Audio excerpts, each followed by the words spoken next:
அரவிடாக்ஸ் நேயர்களுக்கு அன்பான வணக்கங்கள்.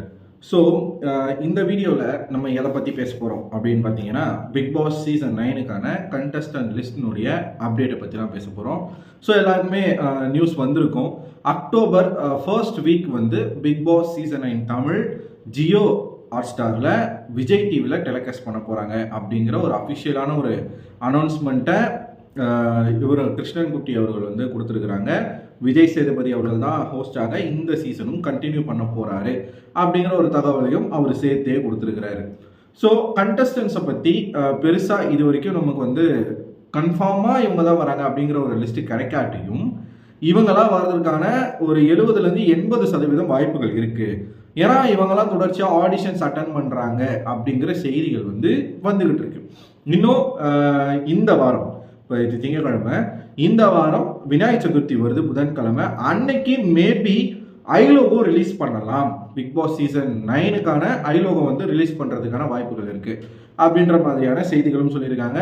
ஒருவேளை விநாயகர் சதுர்த்தி அன்னைக்கு வரலை அப்படின்னா இந்த வாரத்திலே வந்து ஒரு நாள் ஃபிக்ஸ் பண்ணி வந்துடும். வீக்கெண்டுக்குள்ள நிச்சயமாக வந்துடும். அது வந்து 100% கன்ஃபார்ம். சரிங்களா? கண்டஸ்டன்ஸை பொறுத்த வரைக்கும் யாரெல்லாம் வரலாம், யாரெல்லாம் வரக்கூடாது, இப்பயே சில பேருக்கான ஆதரவு, இப்பயே சில பேருக்கான எதிர்ப்பு எல்லாமே வந்து சோஷியல் மீடியாவில் கிளம்பிக்கிட்டு இருக்கு. யாரை எதிர்க்கிறாங்க அப்படின்னு பார்த்தீங்கன்னா, நம்ம வாட்டர்மெலன் ஸ்டார் திவாகர் அவர்களை. அவனை வச்சு இன்னமும் கண்டென்ட் வந்து எடுத்துக்கிட்டு இருக்காங்க. ரீசெண்டாக ஜிபி முத்து அவர்கள் வந்து ஒரு இன்டர்வியூ கொடுத்துருக்குறாங்க. அதில் திவாகரை பற்றி கேள்விகள் கேட்க நிறைய விஷயங்கள் ஜிபி முத்து பேசியிருக்காரு. அதை பற்றி நம்ம இன்னொரு செப்பரேட்டான வீடியோவில் பேசுவோம். திவாகருடைய பேர் அடிபட்டுக்கிட்டு இருக்கு. திவாகர் வருவாரா அப்படிங்கிற ஒரு கேள்வி இருக்கு. இந்த கேள்விக்கு என்னுடைய பதில் என்ன அப்படின்னு பார்த்தீங்கன்னா, மேபி வரலாம். ஏன்னா விஜய் டிவி கிட்ட இருக்கக்கூடிய ஒரு கெட்ட பழக்கம் என்ன அப்படின்னு பார்த்தீங்கன்னா, பிக் பாஸ் நடக்கிற சமயத்தில் யாரெல்லாம் ட்ரெண்டில் இருக்காங்க, இப்போ இன்ஃப்ளூயன்சர்ஸ் ஒரு 2-3 பேர் வந்து வீட்டுக்குள்ளே போகிறாங்க அப்படிங்கிற மாதிரியான நியூஸ் எல்லாமே நம்மளால பார்க்க முடியுது. ஸோ இப்போதைக்கு ட்ரெண்டில் போய்கிட்டு இருக்கிறதும் கான்ட்ரவர்சியாக போய்கிட்டு இருக்கிறதும் திவாகர் அவர்கள் தான். ஸோ இவனை கொண்டு போயிட்டு அந்த வீட்டுக்குள்ளே போட்டோம் அப்படின்னா, ஒன்று அவன் பண்ணக்கூடிய கோமாளித்தனத்தை பார்க்கறதுக்காக ஆடியன்ஸ் வருவாங்க, டிஆர்பி ஏறும். ரெண்டாவது அவனை திட்டுறதுக்காக ஆடியன்ஸ் வருவாங்க, டிஆர்பி ஏறும். அங்கே போய் அவன் வந்து என்ன மாதிரியான விஷயங்கள் பண்ணுவான், தன்னை நடிப்பு அரக்கன்னு சொல்லிக்கிட்டு இருக்கான். அங்கே போகிறவங்க முக்கால்வாசி பேர் உண்மையான நடிகர்கள், நடிகைகள். ஸோ அவங்களோட இவனுக்கு எப்படி மேட்ச் ஆகுது, இவனால் எத்தனை பேருக்கு வந்து ட்ரிகர் ஆகி சண்டை போடுவாங்க அப்படிங்கிற ஒரு மிகப்பெரிய கான்செப்டே இருக்கு. யோசிச்சு பாருங்க, திவாகரை வச்சு ஏகப்பட்ட கண்டென்ட்டை கிரியேட் பண்ணலாம். அந்த மாதிரியான கேட்டகரியில தான் ஜிபி முத்துவெல்லாம் அனுப்பிச்சாங்க. பட் ஜிபி முத்து ஒன்றுமே பண்ணலை, அவர் பாதிலே வெளியில் வந்துட்டார்.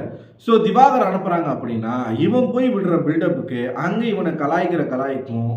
நான் ஆண்ட பரம்பரை பேண்ட பரம்பரைலாம் இவன் பேசிக்கிட்டு இருப்பான். அங்கே போனால் நான் வந்து அப்படி ஸ்கூலில் காலேஜில் அப்படி இப்படிலாம் பேசிக்கிட்டு இருப்பான். அங்கே உண்மையான நடிகர்கள் இருப்பாங்க, ட்ரிகர் ஆவாங்க, சண்டை போடுவாங்க, கண்டென்ட் கிடைக்கும், டிஆர்பி எங்கேயோ போகும். இது ஒன்று. ஆனால் திவாகர் வரக்கூடாது. வந்தால் இதுக்கான ஒரு விஷயத்துக்கு அவர் வந்து பயன்படுத்துவாங்க. இப்போ யாரெல்லாம் வந்தால் நல்லாயிருக்கும் அப்படின்னு மக்கள் பேசிக்கிட்டு இருக்காங்க அப்படின்னு பார்த்தீங்கன்னா, வரிசையாக ஒரு 15 பேர்கிட்ட இப்போ பேர் வந்து அடிபட்டுக்கிட்டு இருக்கு. நான் அதில் சில பேரோட பேர்கள் வந்து சொல்கிறேன். முதலாவதாக யார் அப்படின்னு பார்த்தீங்கன்னா, இப்போ ரீசெண்டாக குக் வித் கோமாளியில் கலக்கிட்டு இருக்க உமர் அவர்கள். ஏற்கனவே நிறைய வீடியோ நம்ம பேசியிருக்கோம். ஸோ உமர் அவர்கள் சீசன் 9 தமிழுக்கு வராங்க. எப்படி ஒரு ஹிந்திக்காரனை எப்படி நீங்கள் வந்து தமிழ் பிக் பாஸில் கொண்டு போவீங்க, எப்படி அவருக்கான வாய்ப்பு நீங்கள் கொடுப்பீங்க, அப்போ தமிழர்களுக்கெல்லாம் இங்கே வாய்ப்பு இல்லையா அப்படின்னு கேட்டிங்கன்னா, முதல்ல பிக் பாஸ்குள்ளே போகிற நடிகர்கள் இருக்காங்க இல்லையா, அவங்க எல்லாருமே தமிழர்களா அப்படிங்கிறது நமக்கு தெரியாது.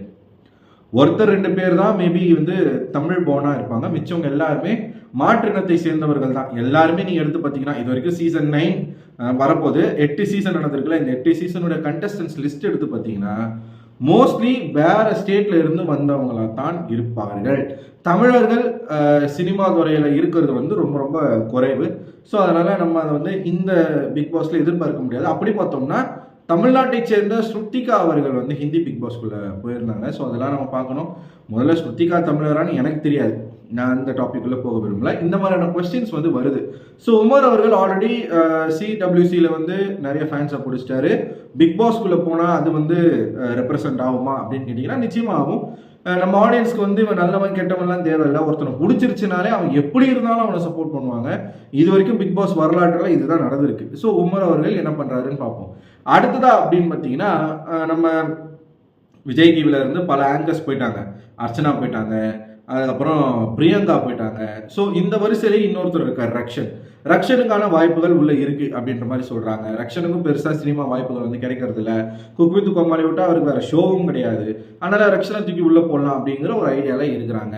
அண்ட் அடுத்து யாருன்னு பார்த்தீங்கன்னா நம்ம பூனம் பாஜ்வா அவர்கள். ஸோ ஏற்கனவே வந்து இவங்க பேரும் நம்ம சொல்லியிருக்கோம். பூனம் பாஜ்வா அவர்கள் போனால் கொஞ்சம் ஹாட்டாக இருக்கும், ஷோ வந்து கொஞ்சம் இருக்கும், ஸ்பைஸாக போகும் அப்படின்றதுனால பூனம் பாஜ்வா அவர்கள், ஏன்னா அதுவும் தேவைப்படுது, ஒரு கிளிகிழிப்பும் மக்களுக்கு தேவைப்படுது, அதை நம்பி பூனம் பாஜ்வா அவர்களை அனுப்பலாம் அப்படின்ற ஒரு பிளானில் இருக்காங்க. சந்தோஷ் பிரதாப் இவரோட பேர் வந்து ஏற்கனவே பல சீசனாக அடிபட்டுக்கிட்டு இருக்கு. இந்த சீசன்லையும் சந்தோஷ் பிரதாப் பேர் அடிபடுது. போனார்னா நல்லா இருக்கும், ஒரு நல்ல டஃப்பான ஒரு கண்டஸ்டண்ட்டாக இருப்பார், பார்ப்போம். அடுத்தது பார்த்தீங்கன்னா அபிராமி, நடிகை அபிராமி அவர்கள் நிறைய படத்தில் நடிச்சிருக்காங்க. நம்ம நிறைய படத்தில் நடிச்சிருக்காங்க. அசுரன் படத்தில் நம்ம தனுஷ்க்கு வந்து ஜோடியாக வராங்க. தனுஷ்க்கு அத்தை பொண்ணா அக்கா பொண்ணும் ஒரு கேரக்டரில் வருவாங்க, செத்துருவாங்க. ஸோ அந்த கேரக்டர் ஏற்கனவே குக் வித் கோமாளியில் வந்திருக்காங்க, அவங்களும் ஒரு குக்காக வந்திருக்காங்கன்னு நினைக்கிறேன். எஸ். ஸோ அவங்க உள்ளே போகிறாங்க. பவித்ரா ஜனனி அவர்களுடைய பேர் வந்து அடிபட்டுக்கிட்டு இருக்கு. அவங்க உள்ளே போகிறாங்களா இல்லையா தெரியாது. ஃபரீனா அவர்களுடைய பேர் வந்து கடந்த 2 சீசன் அடிபட்டுக்கிட்டு இருக்கு. போன மணிமேகலை வர்சஸ் பிரியங்கா பிரச்சனையில் மணிமேகலையுடைய போஸ்ட்டுக்கு வந்து ஃபரீனா வந்து கமெண்ட்லாம் பண்ணியிருந்தாங்க. அதே ஃபரீனா கொஞ்ச நாள் கழிச்சு பார்த்தீங்கன்னா அதே மணிமேகலை வந்து திட்டியிருந்தாங்க, ஒரு மாதிரி விமர்சனம் பண்ணி பேசியிருந்தாங்க. ஸோ அவங்க வந்து உள்ளே போகிறாங்க அப்படின்னு சொல்லப்படுது. குக் வித் கோமாளியில் இருக்கக்கூடிய ஒரு கோமாளியா குரேஷி அவர்கள் உள்ளே போகிறாரு. ஒரு ஃபன் ஃபேக்டர் வேணும், ஒரு காமெடி பர்சன் வேணும் அப்படின்றதுனால குரேஷியை உள்ளே கொண்டு போகிறாங்க அப்படிங்கிற மாதிரி சொல்லிக்கிட்டு இருக்காங்க. அடுத்து பார்த்தீங்கன்னா நம்ம அஸ்வின் அவர்கள், வாயாலே அழிஞ்சு போன ஆக்டர் அஸ்வின் அவர்கள், same cook with Comali piece தான், அவரை கொண்டு போய் உள்ளே போட போகிறதாக சொல்லிக்கிட்டு இருக்காங்க. அப்புறம் பார்த்தீங்கன்னா காக்கா முட்டை விக்னேஷ் அவர்கள். காக்கா முட்டை படம் பார்த்தவங்களுக்கு தெரியும், ஒரு சின்ன பசங்க அண்ணன் தம்பி இருப்பாங்களே, அதில் அண்ணன் கேரக்டர் நிறையா படங்களில் வந்து அவர் நடிச்சுக்கிட்டு இருக்காரு. ஒரு மெயின் ரோலில் நடிச்சுக்கிட்டு இருக்காரு, பையன் ரோலு, ஃப்ரெண்ட் ரோலு, இப்படி நடிச்சுக்கிட்டு இருக்காரு. வடசென்னையை சேர்ந்த ஒரு பையன். இவர் அந்த வீட்டுக்குள்ளே போனார்னா நிச்சயமாக நான் சந்தோஷப்படுவேன். ஏன்னா இங்கே இருக்கக்கூடிய மக்களை வந்து ரெப்ரசன்ட் பண்ணி, வடசென்னை அப்படின்னா அது வந்து ஒரு கேஸ்ட் பேசிஸில் நீங்கள் எடுத்துக்கக்கூடாது, ஒரு நிலப்பரப்பு. வடசென்னை அப்படிங்கிறது வந்து அடித்தட்டு மக்கள் வாழக்கூடிய இடம். இங்கே அனைத்து சாதிகளும் இருக்காங்க. தேவர்ல இருந்து, நாடார்ல இருந்து, கோனார்ல இருந்து, மீனவர்ல இருந்து, பறையர்ல இருந்து எல்லாருமே இருக்காங்க. ஸோ நம்ம நிலத்தை ரெப்ரசன்ட் பண்ணி தான் நம்ம பேசுகிறோமே தவிர்த்து எந்த விதமான ஸ்பெசிஃபிக் கேஸ்ட்டை ரெப்ரசன்ட் பண்ணி நம்ம பேசலை. ஏன்னா சில பேர் அந்த மாதிரி எடுத்துக்கிறாங்க, வட சென்னைனா நீ என்ன இப்படி சொல்கிறியா, இந்த இடத்த ரெப்ரசன்ட் பண்ணி ஒரு பையன் போகிறான் அப்படி சொல்கிறியா, அப்படி கிடையாது, அப்படி கிடையவே கிடையாது. அந்த மாதிரியான பர்சனும் நான் கிடையாது. ஸோ வட சென்னை விக்னேஷ் அவர்கள் போகிறதாக சொல்லப்படுது. இன்னும் பல பேரோட பேர்கள் வந்து வந்துகிட்டு இருக்கு. நம்ம பால்டப்பாவில் இருந்து அதுக்கப்புறமா இன்னொருத்தவங்க இருக்காங்க, நேபாள் டான்ஸரு, அவங்க பேர் தெரிஞ்சால் நான் அடுத்த வீடியோவில் சொல்கிறேன். ஸோ இவங்க பேர்களும் வந்து அடிபட்டுக்கிட்டு இருக்கு. எனக்கு தெரிஞ்சு யாரெல்லாம் உள்ளே போனால் நல்லாயிருக்கும் அப்படின்னு நான் பர்சனலாக நினைக்கிறேன் அப்படின்னா பாலா போகலாம். ஏன்னா பாலா வந்து இப்போ நிறைய நல்ல விஷயங்கள் பண்ணிக்கிட்டு இருக்காங்க. அவர் உள்ளே போனார்னா அவருடைய இன்னொரு ஃபேஸை நம்ம பார்க்கலாம். பாலா போகலாம். மதுரை முத்து அவர்கள் பேர் அடிபட்டுக்கிட்டு இருக்கு. மதுரை முத்து அவர்கள் வந்து ஒரு விதமான ஒரு பூமர் அங்கிள். உள்ளே போனார்னா எப்படி இருக்கும்னு தெரியாது, போனால் என்ன பண்ணுறாரு, அவருடைய இன்னொரு ஃபேஸ், டார்க் ஃபேஸ் எப்படி இருக்குது அப்படிங்கிறத நம்ம பார்க்கலாம். ஸோ ஓவராலாக இவங்களோட பேர்கள் அடிபட்டுக்கிட்டு இருக்கு. லட்சுமி ராமகிருஷ்ணன், பிரியா, ரஞ்சித் அவர்கள், இவங்கள்லேருந்து யாராவது ஒருத்தர் உள்ளே போனால் கூட நல்லா தான் இருக்கும், ஒரு சீனியர் கேட்டகரி. அப்புறம் நம்ம ரியாஸ் கான் அவர்கள், அவரும் ஒரு நல்ல டஃப்பான ஒரு கண்டஸ்டண்ட்டாக இருப்பார். அண்டு அவர் பேர் தெரில, தென்றல் வந்து என்னை தொடுமா அந்த சீரியலு, அதில் வந்து பவித்ராவுக்கு ஹீரோவாக நடித்தவர். சாரி, அவரும் வந்து ஒரு தமிழ் பையன்.